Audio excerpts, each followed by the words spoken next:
कोई ऋतु पहले पढ़ लो, कोई फर्क नहीं पड़ता उससे। चलो शीत ऋतु पढ़ लेते हैं अपने पहले। शीत ऋतु हेडिंग लगा दीजिए शीत ऋतु। और शीत ऋतु की जो अवधि है, क्या अवधि है शीत ऋतु की? अवधि है मध्य दिसंबर से फरवरी। फरवरी पूरी आ जाती है लगभग, ठीक है। ये होगी शीत ऋतु। अब शीत ऋतु की स्थिति क्या होती है, सूर्य की क्या स्थिति होती है शीत ऋतु के समय? तो देखो,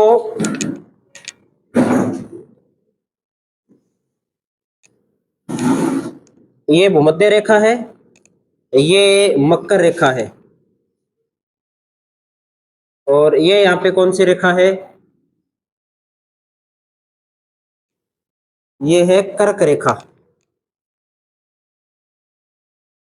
कर्क रेखा। तो अब दिसंबर के अंदर जो स्थिति है वो कहाँ पे है?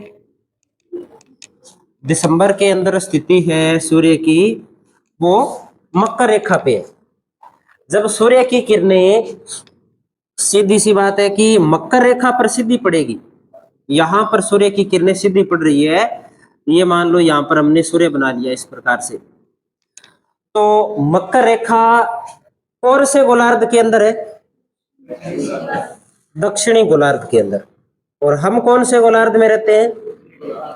हम रहते हैं उत्तरी गोलार्ध के अंदर। तो मकर रेखा दिसंबर के महीने में, और लगभग कितनी तारीख है? 22 दिसंबर को सूर्य की किरणें मकर रेखा पे सीधी पड़ रही है, यानी कि दक्षिणी गोलार्ध के अंदर इस समय क्या होगी? क्या होगी? गर्मी होगी। तो उस समय हमारे क्या होगी? सर्दी होगी। हमारे सर्दी क्यों होगी? हमारे सर्दी इसलिए होगी क्योंकि सूर्य की अपने उत्तरी गोलार्ध के अंदर जो किरणें पड़ रही है वो तिरछी पड़ रही है, और दक्षिणी गोलार्ध में क्या पड़ रही है? सीधी पड़ रही है। इसलिए यहाँ पे सर्दी होगी और यहाँ पे क्या होगी? गर्मी होगी। जब किसी स्थान पर तापमान ज्यादा होता है, अब यहाँ पे तापमान ज्यादा है कम है? यहाँ तापमान ज्यादा है। जहाँ तापमान ज्यादा होता है वहां वायु दाब कैसा होता है? वहां वायु दाब हमेशा कम होता है। इसके विपरीत हमारे इस भाग के अंदर अपने बात करें उत्तरी गोलार्ध के अंदर, यहां क्या स्थिति होगी इस समय? यहां तापमान तापमान कम होगा, तो वायु दाब क्या होगा? ज्यादा होगा। जब वायु दाब यहाँ पे ज्यादा होगा तो वायु या जो पवन है उसके चलने की जो दिशा होती है वो क्या होती है? उच्च वायु दाब से निम्न वायु दाब की ओर। तो उच्च वायु दाब कहाँ है? यहाँ पर है। और निम्न वायु दाब कहाँ है? यहाँ पर है। तो सीधी सी बात है कि जो यहां पर व्यापारिक पवन चलती है ना, पढ़ के है ना, जिसे उत्तरी गोलार्ध की व्यापारिक पवन बोलते हैं, ये इस दक्षिणी गोलार्ध के अंदर जो निम्न वायु दाब है इस ओर चलेगी। जब इस ओर चलेगी तब क्या होगा? इस ओर आने पर जब भूमध्य रेखा पर आएगी तब इसकी दिशा में क्या हो जाएगा? परिवर्तन हो जाएगा। कोरियोलिस बल के अभाव के कारण, या कह सकते हैं फेरल के नियम के कारण, इनकी दिशा इस प्रकार से परिवर्तित हो जाएगी। इससे हमारे क्या प्रभाव पड़ेगा इसको हम थोड़ा समझ लेते हैं। जैसे हम ऐसे कर लेते हैं, हम एक मैप बना लेते हैं समझने के लिए। ये है इस प्रकार से अफ्रीका, ये अरब प्रायद्वीप, इसके बाद में ये हो गया भारत, ये म्यांमार, और इस प्रकार से ये हमने बना दिया। मान लो ये एशिया है ना, ये है एशिया। और यहां से एक रेखा गुजर रही है, ये रेखा कौन सी है? भूमध्य रेखा। और इसके दक्षिण के अंदर कौन सा गोलार्ध है? दक्षिणी गोलार्ध। और दक्षिणी गोलार्ध के अंदर इस समय क्या है? गर्मी है। तो यहां पर तापमान तो क्या है? तापमान ज्यादा है। वायुदाब यहाँ पे क्या है, वायुदाब यहाँ पे कम है, और यहाँ पर उल्टी स्थिति है, यहाँ पर तापमान क्या है, कम है, और वायुदाब क्या है, ज्यादा है। इस कारण यहाँ पर जो व्यापारिक पवन चलती है, इस प्रकार से जो व्यापारिक पवन चलती है, ये व्यापारिक पवन आती है तो जैसे ये भूमध्य रेखा पर आती है, ये भूमध्य रेखा को पार करने के बाद में अपनी दिशा में क्या कर लेती है, परिवर्तन कर लेती है। इसका फायदा क्या होता है हमारे लिए, इसका फायदा ये होता है कि ये जो तमिलनाडु का जो ये वाला भाग है ना, यहाँ पर गर्मी के अंदर और वर्षा ऋतु के दौरान बरसात नहीं होती है, तो यहाँ पर इस समय यहाँ पे क्या हो जाती है, बरसात हो जाती है दिसंबर के महीने के आसपास, नवंबर दिसंबर, कई बार जनवरी में भी यहाँ पे क्या होती है, बरसात होती है। ये बरसात किस कारण होती है, बरसात होती है जो उत्तरी, ये इस पवन की दिशा क्या है, तो ये उत्तर है, ये पूर्व है, ये उत्तर पूर्व से किस ओर आ रही है, दक्षिण पश्चिम की ओर आ रही है। उत्तरी पूर्वी मानसून भी बोलते हैं इसे। उत्तरी पूर्वी मानसून से भारत में बरसात कहाँ होती है, तो तमिलनाडु के तटीय भाग पर। और तमिलनाडु का जो तटीय भाग है, ये तटीय भाग कौन सा तट कहलाता है, कोरोमंडल तट।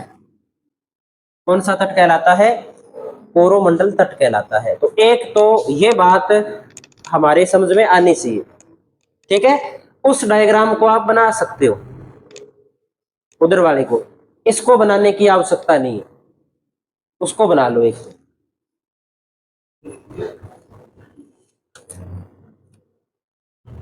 समझ में आ तो गई बात सभी के, या नहीं आई, वापिस समझानी है या इसको समझ में नहीं आई ये बात आज वाली।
अब दूसरी बात इसमें अपने को जो देखनी है वो ये देखनी है कि बरसात कब से कब तक हो सकती है। तो ये बरसात शरद ऋतु से लेकर के शीत ऋतु के बीच में होती है। ऐसे कह सकते हैं कि अक्टूबर, नवंबर, दिसंबर, जनवरी, जनवरी तक ये बरसात हो सकती है, या दिसंबर तो मान ही सकते हैं, जनवरी के शुरू तक ये बरसात हो सकती है जो कोरोमंडल तट पर होती है। दिसंबर, जनवरी, अक्टूबर, नवंबर के महीनों में ये बरसात होती है। तो ये बरसात दो ऋतुओं के अंदर आ जाती है। अगर शीत ऋतु को दो भागों में बांटे तो एक शरद ऋतु और दूसरी शीत ऋतु, दोनों अलग अलग पड़ी है ना, तो दोनों चीजों के अंदर अपने इसको देखेंगे आगे। अब अगली बात अपने शीत ऋतु के अंदर करें, तो शीत ऋतु में एक बात हम लिखते हैं,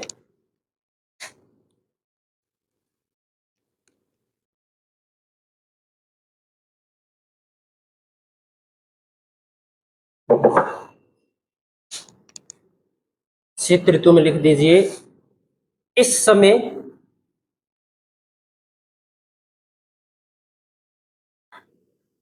सूर्य की किरणें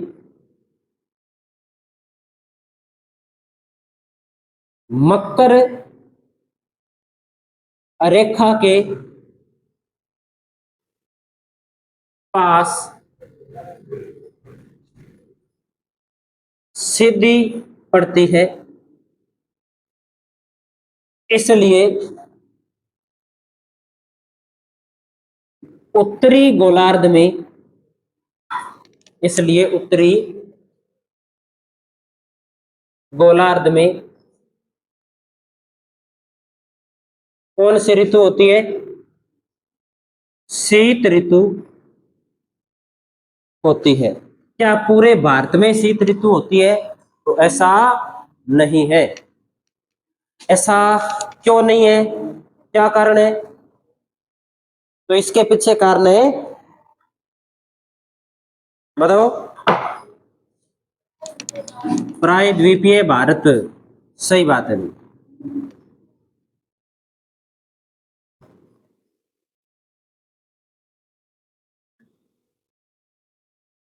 देखो इस मैप में अपने देखते हैं कि भारत के लगभग लगभग बीचों बीच से इस प्रकार से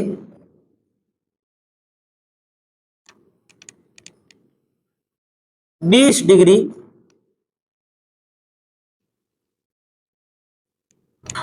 समताप रेखा गुजरती है। कौन सी रेखा गुजरती है? 20 डिग्री समताप रेखा। 20 डिग्री क्या है? तो 20 डिग्री सेल्सियस के अंदर है, या न कि फ़ारेनहाइट के अंदर है, न केल्विन के अंदर है। अलग अलग होते हैं तापमान को मापने के मापक। अपने किस में पढ़ रहे हैं? सेल्सियस के अंदर।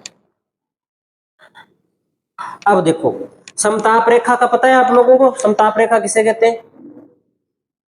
समान तापमान वाले स्थानों को मिलाने वाली रेखा क्या कहलाती है? समताप रेखा। कौन से समान तापमान? कोई भी समान तापमान हो सकता है। 10 डिग्री, जैसे मान लो कि ये यहाँ पे 10 डिग्री तापमान है, यहाँ पे 10 डिग्री, तो ये ऐसे करते हुए कोई रेखा गुजर रही है, तो ये 10 डिग्री सेंटीग्रेड की क्या होगी? समताप रेखा होगी। तापमान इन सभी स्थानों पर तापमान एक जितना है ना, कितना तापमान है यहाँ सभी स्थानों पर? 10 डिग्री। वैसे यहां से एक रेखा गुजरती है, उस रेखा के आसपास स्थानों का तापमान कितने डिग्री है? 20 डिग्री।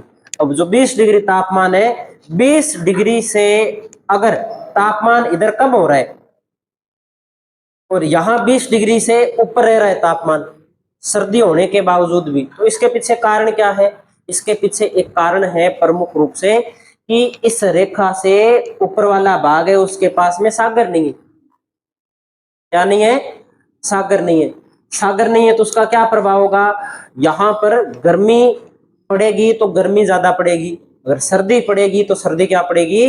ज्यादा पड़ेगी। सागर की जलवायु का यहाँ पर कोई प्रभाव नजर नहीं आएगा। तो यहाँ ज्यादा और कम तापमान होने का कारण क्या रहता है? महाद्वीपीय प्रभाव। और यहाँ जो तापमान है वो 20 डिग्री से तो ज्यादा है, लेकिन 30 से ज्यादा नहीं हो रहा। इसके पीछे कारण क्या है? तो इसके पीछे जो कारण है वो है सागर का समकारी प्रभाव। सागर का समकारी प्रभाव क्या होता है? तो सागर का समकारी प्रभाव हमने पढ़ा था कि एक तो चलती है स्थल समीर और एक चलती है जल समीर, या जिसे सागर समीर बोल देते हैं ना। तो जब स्थल गर्म होता है तब सागर से स्थल की ओर पवनें चलती है, जब सागर गर्म होता है तब स्थल से सागर की ओर पवन चलती है। तो न तो सागर ज्यादा गर्म हो पाता है, न ही पास वाला भूमि है या जो भूभाग है वो गर्म हो पाता है। इसलिए यहाँ तापमान समान सा ही रहता है, 20 से 30 के बीच में रहता है, लेकिन यहाँ तापमान -55 से लेकर के +55 तक चला जाता है। इतना अंतर आ जाता है तापमान के अंदर, उत्तर वाले भाग के अंदर, है ना। तो कारण क्या है? महाद्वीपीय प्रभाव। प्रश्न बनेगा कि शीत ऋतु के अंदर 20 डिग्री की समताप रेखा कहां से गुजरती है? तो भारत के मध्य से गुजरती है। या ऐसा भी पूछा जा सकता है कि शीतकाल के अंदर भारत को दो समान भागों में बांटने वाली समताप रेखा कौन सी है? तो 20 डिग्री समताप रेखा। समताप रेखा क्या होती है? समान तापमान वाले स्थानों को मिलाने वाली रेखा होती है। यहाँ पर समान तापमान कितना है? 20 डिग्री। 20 डिग्री तापमान वाले स्थानों को मिलाने वाली रेखा को क्या कहा जाता है? समताप रेखा। कोई जरूरी नहीं है ये सीधी होगी, ये ऐसे भी हो सकती है, ये ऐसे भी हो सकती है, कैसे भी टेढ़ी मेढ़ी भी हो सकती है, लेकिन वो रेखा समान तापमान वाले स्थानों को मिलाएगी। तो ये बात समझ में आ गई सभी के? चलो अगली बात इसमें लिखते हैं अपने, ये लिख दें क्या? 20 डिग्री समताप रेखा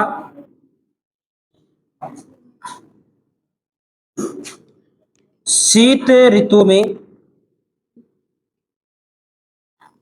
भारत को दो समान भागों में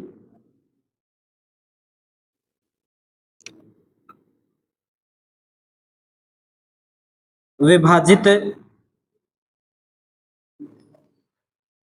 करती है।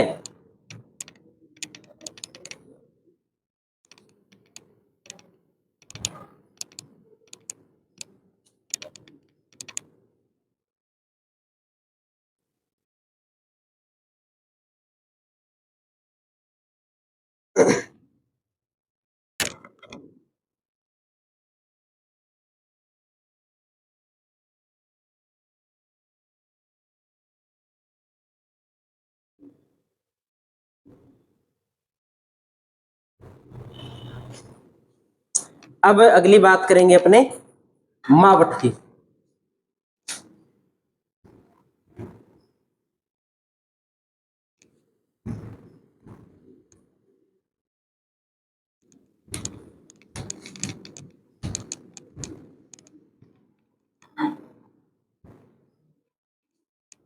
तो मावठ क्या है?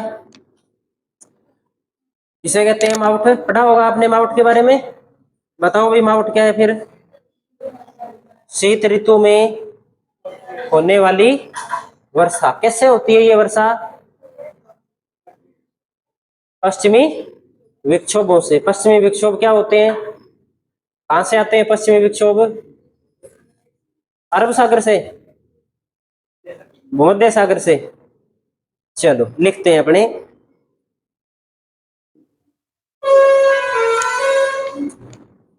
तो लिख दीजिए इस ऋतु में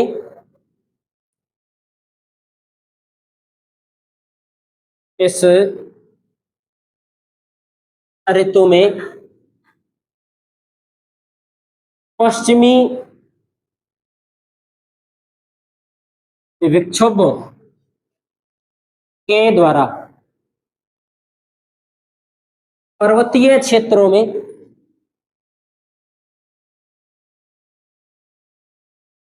क्षेत्रों में हिमपात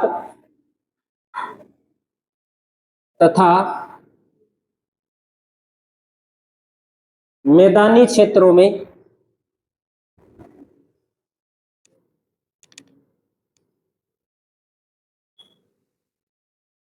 5 सेमी तक वर्षा प्राप्त होती है, जिसे मावठ कहा जाता है। जिसे मावठ कहा जाता है।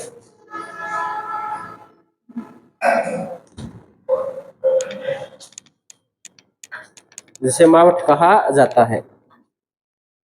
और ये जो मावठ है ये कौन सी फसलों के लिए लाभकारी है? खरीफ की फसल के लिए क्या? रबी के? ठीक है। जायद की फसल के लिए लाभदायक नहीं है ये?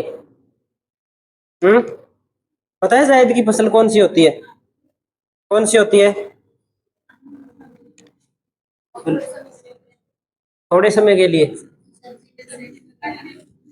चलो लिखो इसमें, मावठ रबी की फसल हेतु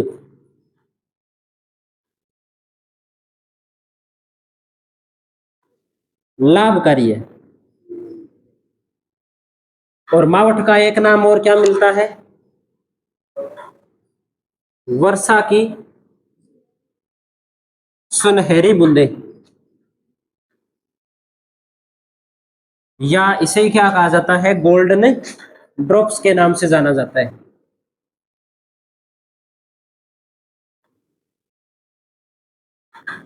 सर्वाधिक लाभदायक किसके लिए?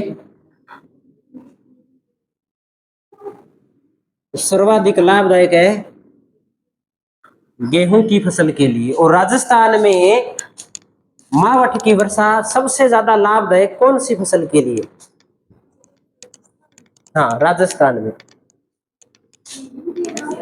हम्म राजस्थान में गेहूं का क्षेत्र ज्यादा है या चने का? हम्म रबी की फसल में गेहूं ज्यादा बोई जाती है चना? तो ध्यान रखना, चना ज्यादा बोया जाता है। चना सबसे ज्यादा बोया जाता है। ठीक है। और अगर एक भी बरसात हो जाए, ये सारा खोड़ पड़ा इधर हनुमानगढ़, चूरू, सारा का सारा बीकानेर, फलोदी, जोधपुर, जैसलमेर, बाड़मेर, ये जो सारा पड़ा है ना, इसमें सबसे ज्यादा क्या बोया जाता है? चना ही बोया जाता है। और एक बरसात ही अगर हो जाए तो चना अच्छा हो जाता है ना। बारानी कृषि की जाती है इस क्षेत्र में चने की, जहां नहरें नहीं है वहां। और ये अपने रायसेन नगर के पास में बरानी खेती होती है, और 5, 6, 7, 8 क्विंटल बीघे का चना होता है बिना पानी के, सिर्फ बरसात के ऊपर। इतना अपने पानी लगाते हैं तो ही नहीं होता।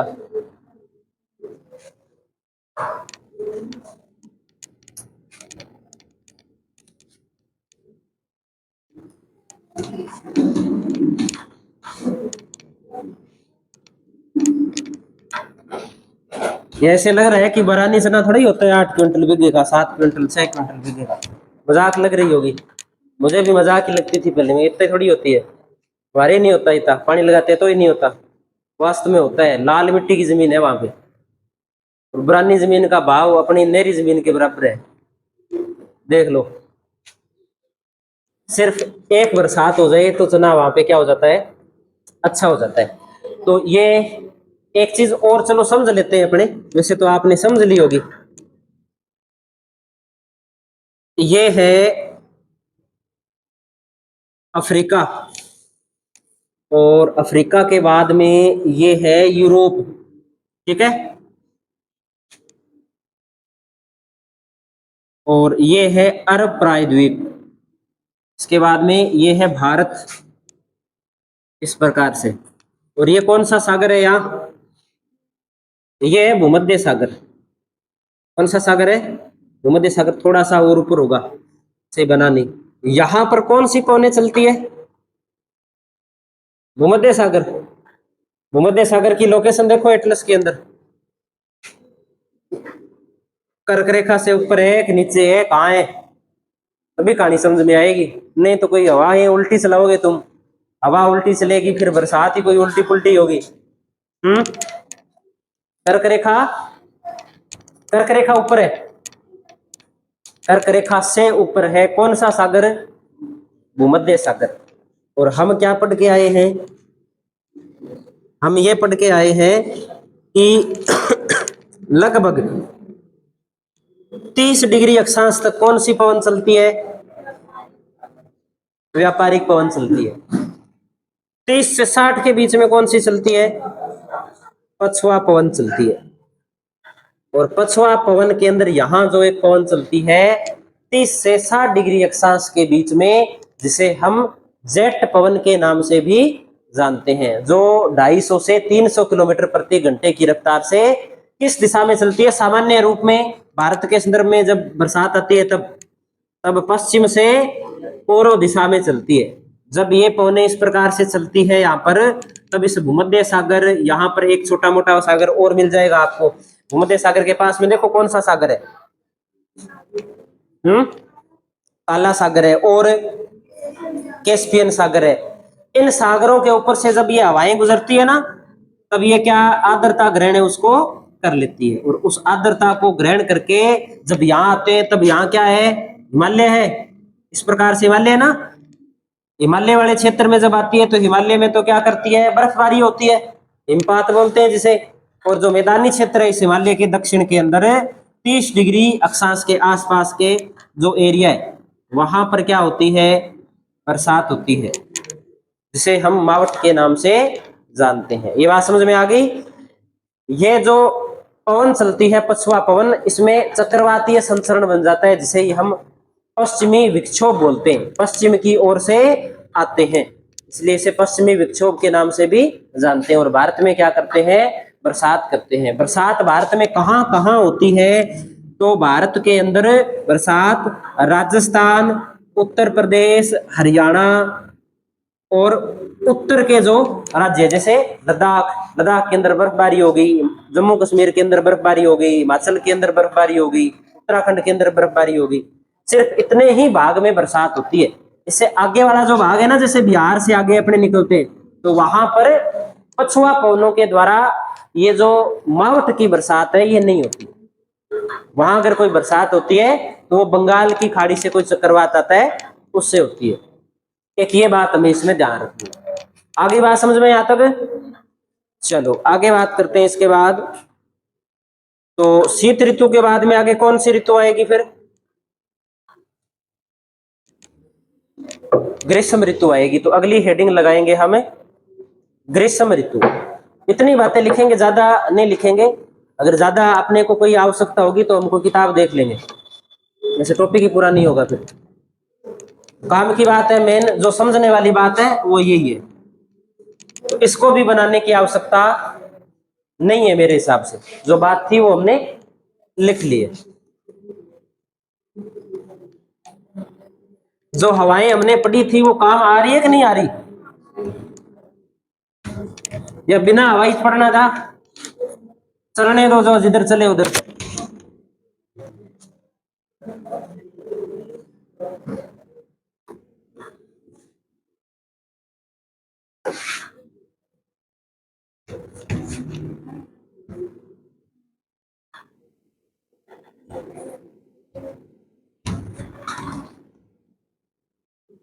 अगली ऋतु लिख दीजिए आप, ग्रीष्म ऋतु।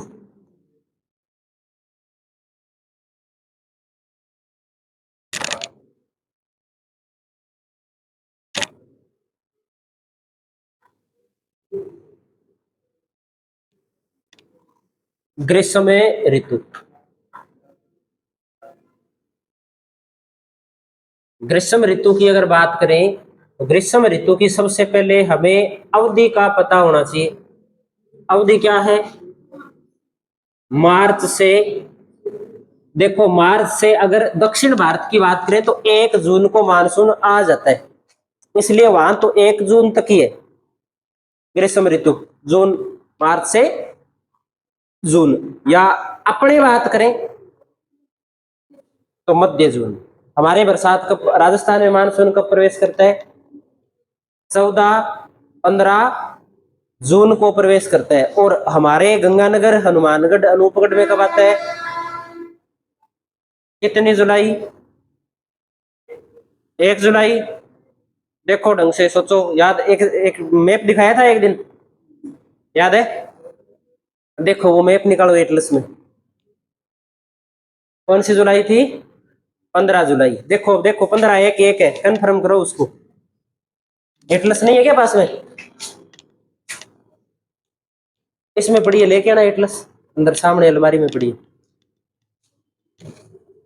देखें तो सही। तो लिखेंगे अवधि मार्च से जून, और मध्य जून भी अपने इसे मान सकते हैं। ज्यादातर हमें मध्य जून ही मिलता है, जो उत्तरी भारत की किताबें उनमें तो मध्य जून ही मिलेगा।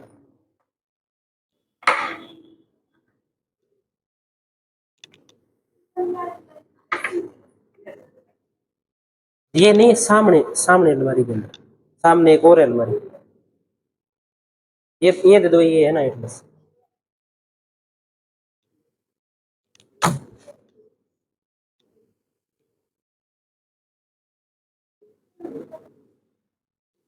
ये है औसत वार्षिक वर्षा, मानसून के आगमन की तिथियां।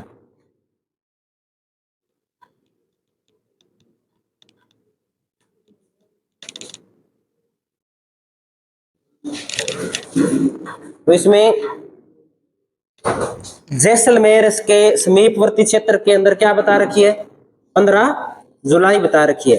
और अपने ना 15 जुलाई के आसपास में आता है मानसून, 1-2 दिन का फर्क होता है। अब की बार तो 15 जुलाई को सही ढंग से नहीं आया था, 15 जुलाई से भी लेट था। तो ये मैप हमें ध्यान में रखना है कि अंडमान निकोबार द्वीप समूह के अंदर 20 से 25 मई के आसपास, वो 25 मई के आसपास के सारे अंडमान निकोबार द्वीप समूह के अंदर आ जाता है। और उसके बाद में यहां पर अपने को मिलेगा 1 जून, 1 जून के अंदर केरल, तमिलनाडु और इधर ये त्रिपुरा और मिजोरम वाला क्षेत्र है इधर, और मेघालय का थोड़ा सा भाग इसमें टच होता है, यहां तक पहुंच जाता है। ये वाली रेखा देखो, लाल कलर की जो रेखा है वो मानसून के आने की तिथि बता रही है, और नीले कलर की रेखा है वो कौन सी स्थिति बता रही है, मानसून के जाने की तिथि बता रही है ना। ये बात हमें ध्यान रखनी है। तो हम लिखते हैं आगे इसमें,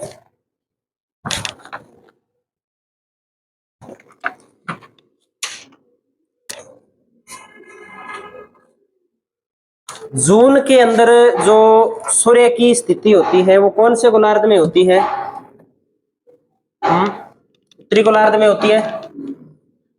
जून के अंदर कितनी जून होती है, 21 जून। कौन सी रेखा, कर्क रेखा। 21 जून को कर्क रेखा पर होता है, लेकिन जो जून का महीना होता है, या ऐसे कह सकते हैं कि 21 मार्च के बाद में सूर्य धीरे धीरे उत्तरी गोलार्ध में उत्तरी ध्रुव की ओर बढ़ने लगता है। जो कहां तक जा पाता है, 21 जून को कर्क रेखा तक जा पाता है। तो अब जैसे जैसे मार्च के बाद में जैसे जैसे सूर्य की किरणें कर्क रेखा की ओर सीधे पड़ने लगती है, वैसे वैसे भारत के अंदर गर्मी बढ़ने लगती है, तापमान है वो बढ़ने लगता है।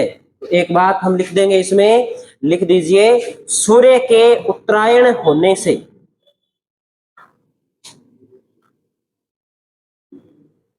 सूर्य के उत्तरायण, उत्तरायण होने का मतलब क्या है, उत्तर की ओर बढ़ रहा है सूर्य। कौन सी रेखा की ओर बढ़ रहा है, कर्क रेखा की ओर बढ़ रहा है। तो सूर्य के उत्तरायण होने से उत्तरी भारत में, उत्तरी भारत में तापमान बढ़ने लगता है। सूर्य के उत्तरायण होने से उत्तरी भारत में तापमान बढ़ने लगता है। क्या ये बात सही है क्या,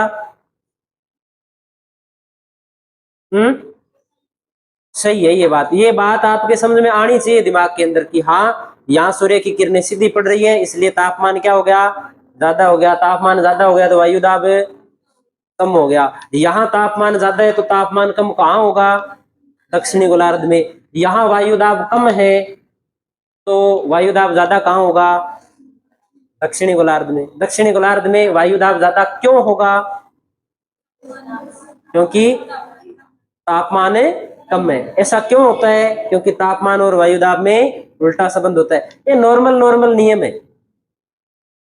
और है क्या इसके अंदर कोई फैक्ट तो याद करना है, तो 21 जून याद करना है।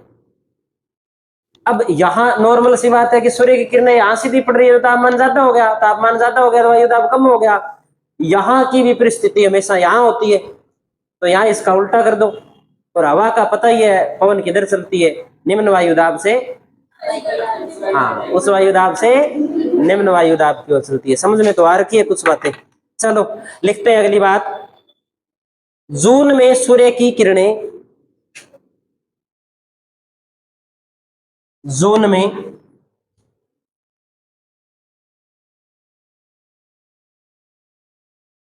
सूर्य की किरणें कर्क रेखा के पास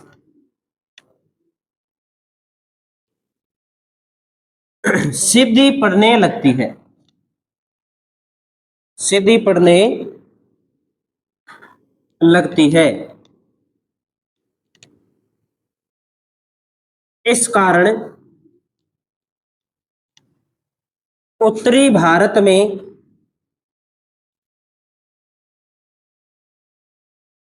गर्म एवं शुष्क ताप लहरी, या इसे क्या बोल सकते हैं, लू चलने लगती है, लू चलने लगती है। लू की दिशा क्या होती है? लू की जो सामान्य दिशा होती है वो पश्चिम से पूर्व की ओर होती है। देख लेना, मार्च के बाद में जो पवनें चलेगी वो पश्चिम से पूर्व की ओर चलेगी।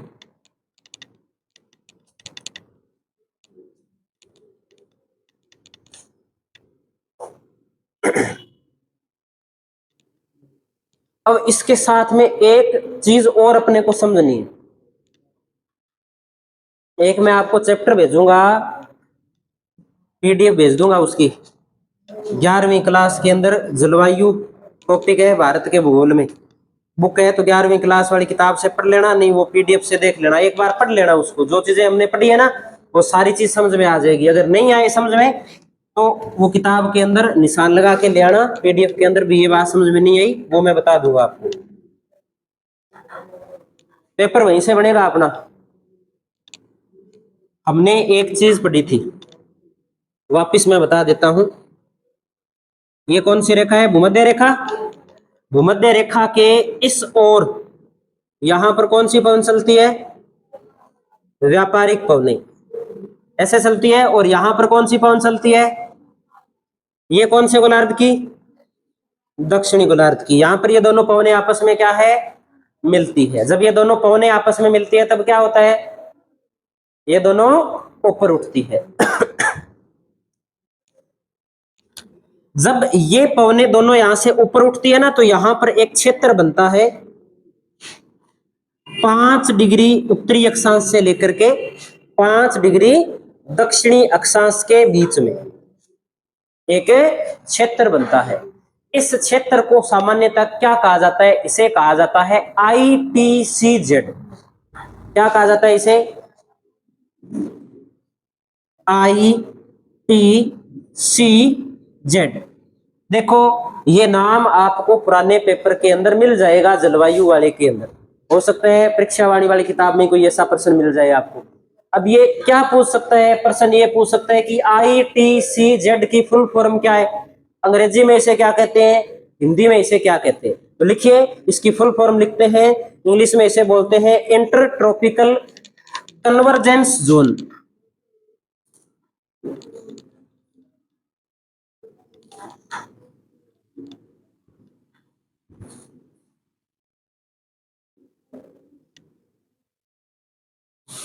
हिंदी में इसे क्या बोलते हैं? हिंदी में इसे कहा जाता है अंतः उष्ण कटिबंधीय अभिसरण क्षेत्र।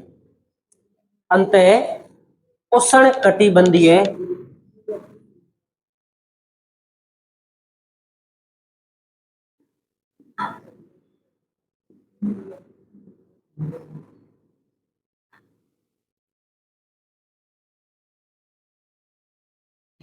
क्षेत्र।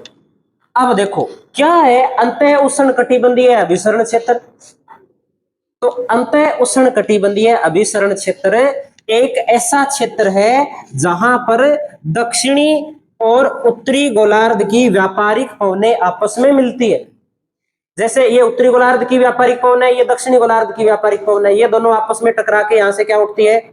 ऊपर उठती है। इसे ITCZ के नाम से जानते हैं। तो ऊपर उठने से क्या होगा? ऊपर उठेगी पवनें तो ऊपर उठने से पवनें ठंडी होगी, आदर पवनें ठंडी होगी तो ठंडी होने के बाद में यहाँ पे क्या है? बरसात होगी।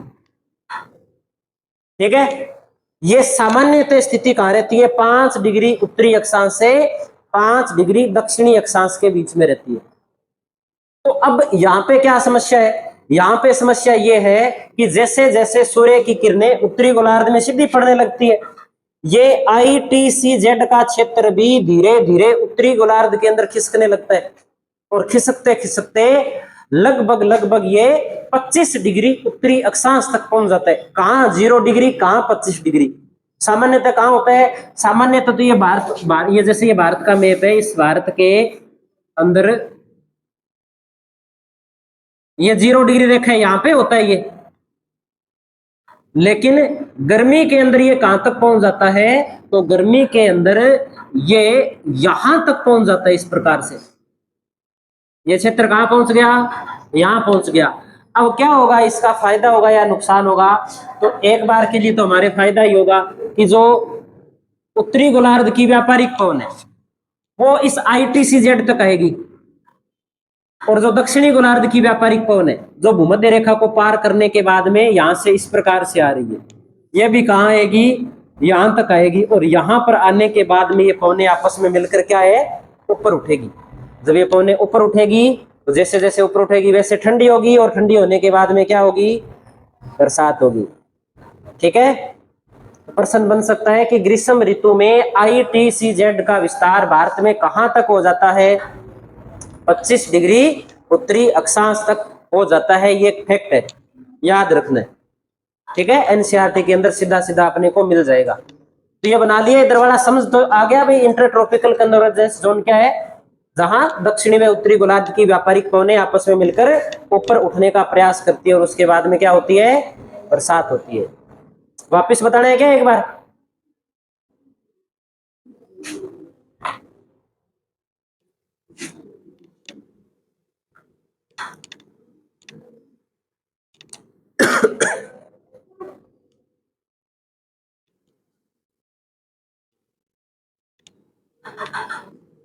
ये दक्षिणी गोलार्ध की व्यापारिक पवनें हैं,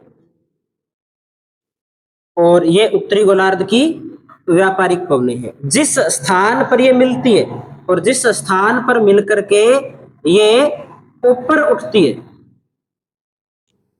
वो क्षेत्र क्या कहलाता है? ITCZ कहलाता है। या हिंदी में क्या बोलते हैं? अंत उष्ण कटिबंधीय अभिसरण क्षेत्र। अभिसरण का मतलब होता है कि जब दो पवनें आपस में टकराती है, और आपस में टकराने के बाद में ये क्या उठ जाती है? ऊपर उठ जाती है। ये क्या कहलाता है? ऊपर उठना अभिसरण कहलाता है। जैसे दो प्लेट होती है, दो प्लेट जब आपस में टकराती है और टकराने के बाद में इस प्रकार से ऊपर उठती है, या कुछ वलित भाग ऊपर उठता है, वो भी क्या कहलाता है? वो भी अभिसरण कहलाता है। आपस में मिलना, ऊपर उठना क्या कहलाता है? अभिसरण कहलाता है। भले वो कोई धरती का भाग हो, भले कोई पवने हो। तो ये है इंटरट्रॉपिकल कन्वर्जेंस जोन। 0 डिग्री से उत्तर वाला तो कहलाता है NITCZ, और दक्षिण वाला कहलाता है SITCZ। ये उत्तरी गोलार्ध का, ये दक्षिणी गोलार्ध का। इतना याद रखने की आवश्यकता नहीं है, हमें सिर्फ ये इतने नाम याद करने हैं। इसके नाम है, ये क्या होता है? तो ये होता है, इसमें लिख देते हैं कि वह क्षेत्र जहां दोनों गोलार्धों की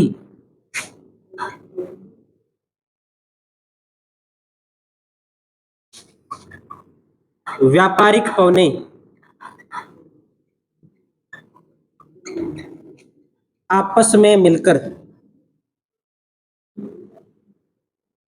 या आपस में टकराकर ऊपर उठती है, ऊपर उठती है। एक तो ये बात नोट कर लेंगे, और दूसरी बात है वो ये नोट कर लेंगे कि ग्रीष्म काल के अंदर जून के महीने में ये स्थिति कहां पे होती है? 25 डिग्री उत्तरी अक्षांश के पास में होती है। ये प्रश्न आया हुआ है, लिखेंगे।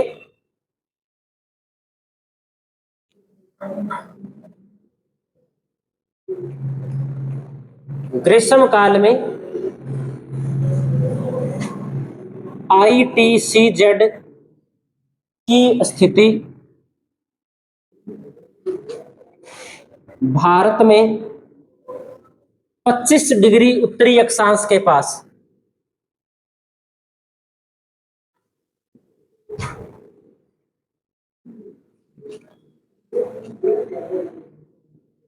पाई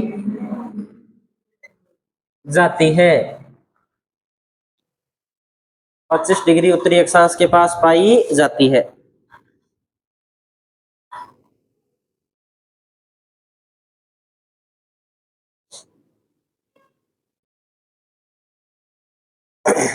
और ग्रीष्म ऋतु के अंदर जो बरसात होती है उस बरसात को क्या कहा जाता है, क्या नाम दिया जाता है? पढ़ के आए थे ना, हमने पढ़ा था आम्र वर्षा, चेरी ब्लॉसम, नार्वेस्टर, काल बैसाखी, बारदोली छीड़ा, पढ़े थे नाम, क्या थे? क्या वर्षा, कौन सी वर्षा? लिखा था कहीं, कुछ नाम तो लिखा होगा, क्या लिखा था? देखो वहां लिखा है कि मानसून पूर्व होने वाली वर्षा को राजस्थान में क्या कहा जाता है? प्रश्न तो ये भी आ सकता है, राजस्थान की जलवायु तुम पढ़ भी रहे हो, बता दो फिर। नहीं तो यही लिख दो, राजस्थान का नाम लिख के दोगड़ा लिख दो। ग्रीष्म ऋतु से पूर्व तो कौन सी ऋतु है? शीत ऋतु। और शीत ऋतु में जो वर्षा होती है वो मावठ कहलाती है।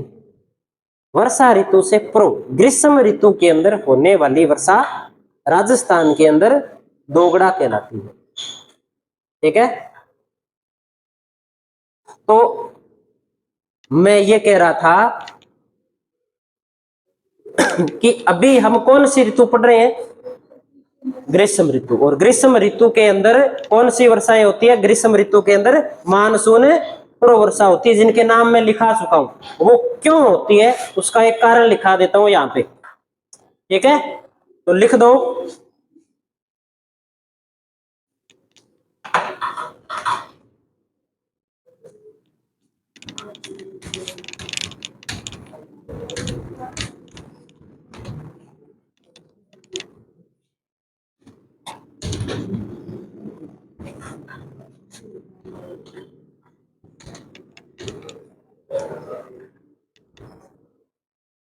लिख दीजिए आप, जब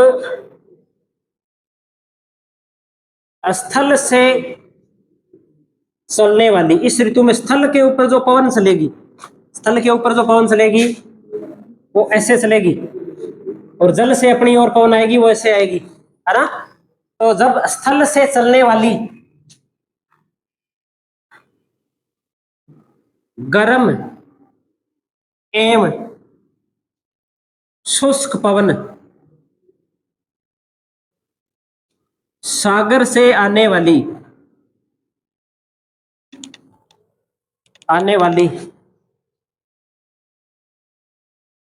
ठंडी आर्द्र पवनों से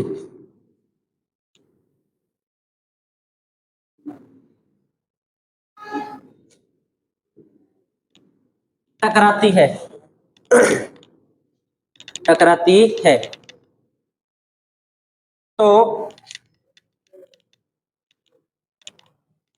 तो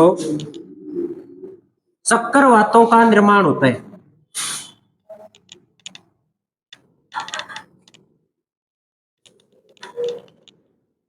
तथा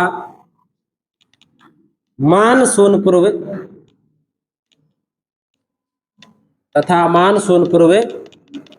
वर्षा होती है, जिसको अलग अलग नामों से जाना जाता है, जो नाम हम लिख चुके। ठीक है, कोई जरूरी थोड़ी है अम्र वर्षा का ही पूछेगा, चेरी ब्लॉसम का ही पूछेगा। मान लो उसका दिमाग घूम गया, हो गया 20 साल हो गए पूछते हुए, एनसीईआरटी की किताब आई, अब की बार ये